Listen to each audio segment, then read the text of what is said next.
Il aura donc fallu presque 1 an de travail pour arriver à ces conclusions. Oui, les ossements et les crânes stockés dans les collections de l'Université de Strasbourg appartiennent bien à des tribus de Namibie et de Tanzanie.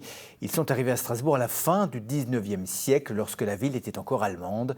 Les explications d'Angélique Etienne avec David Meneux et Jérôme Gosset.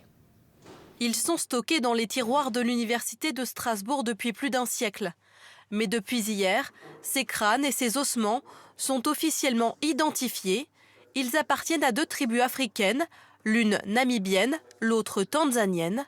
Il aura fallu 1 an de travail pour authentifier ces restes humains. Nous savons que nous avons 32 pièces tanzaniennes, 2 pièces namibiennes. Nous savons la provenance et les conditions de la collecte. Car à la fin du 19e siècle, la Tanzanie et la Namibie sont placées sous protectorat allemand. Durant cette période de colonisation brutale, l'Allemagne va se constituer une collection de restes humains africains, dont certains seront étudiés à Strasbourg, alors allemande elle aussi. Il y a une double logique dans l'envoi de ces restes humains. D'une part, une logique anthropologique, une logique médicale qui va permettre de prouver l'infériorité des populations africaines, ou en tout cas selon bien sûr la logique occidentale, et puis d'autre part ce que certains ont appelé un biopouvoir, c'est-à-dire un pouvoir sur des corps qu'on domine et que l'on va donc extraire de leur contexte et que l'on va priver des rituels auxquels ils ont droit dans leur propre société.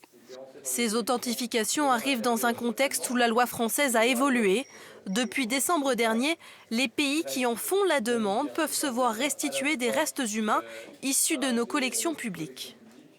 C'est un engagement éthique de l'Université de Strasbourg vis-à-vis de son passé, vis-à-vis de toute son histoire. Vous savez qu'on a travaillé sur l'histoire nazie, mais on travaille aussi sur l'histoire coloniale. C'est de savoir ce qui s'est passé et d'agir dans le cadre de la loi et d'une certaine éthique vis-à-vis de ces restes humains que nous avons et qui sont des restes de communautés africaines. Pour le moment, seule une fondation namibienne et une province de Tanzanie ont fait cette demande, mais cela ne sera pas suffisant. Seuls les États peuvent demander officiellement à la France ces restitutions.